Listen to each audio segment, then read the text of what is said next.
Photography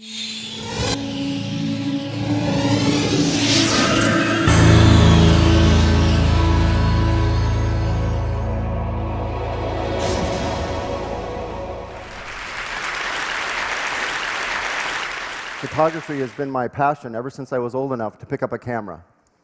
But today, I want to share with you the 15 most treasured photos of mine. And I didn't take any of them. There were no art directors, no stylists, no chance for reshoots, not even any regard for lighting. In fact, most of them were taken by random tourists. My story begins when I was in New York City for a speaking engagement, and my wife took this picture of me holding my daughter on her first birthday. We're on the corner of 57th and 5th. We happened to be back in New York exactly a year later, so we decided to take the same picture.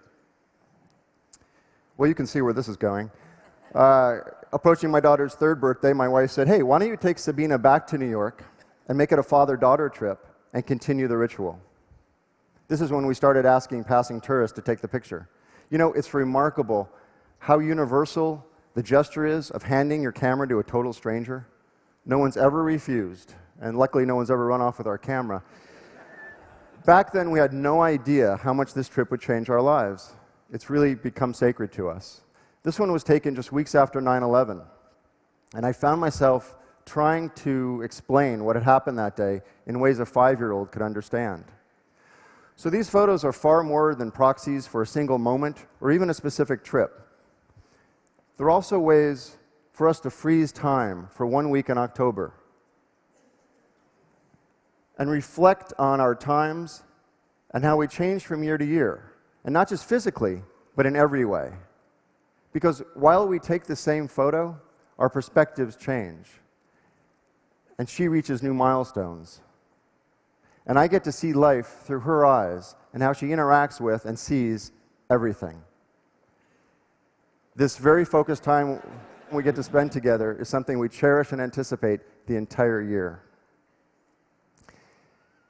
Recently, on one trip, we were walking, and she stops dead in her tracks, and she points to a red awning of the doll store that she loved when she was little on our earlier trips.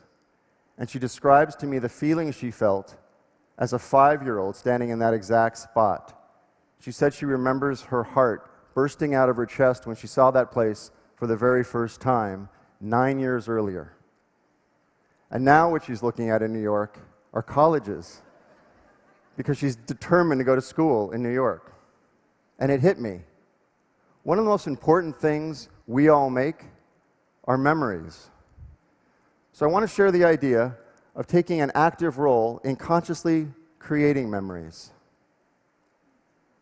I don't know about you, but aside from these 15 shots, I'm not in many of the family photos. I'm always the one taking the picture. So I want to encourage everyone today to get in the shot. And don't hesitate to go up to someone and ask, "Will you take our picture?" Thank you.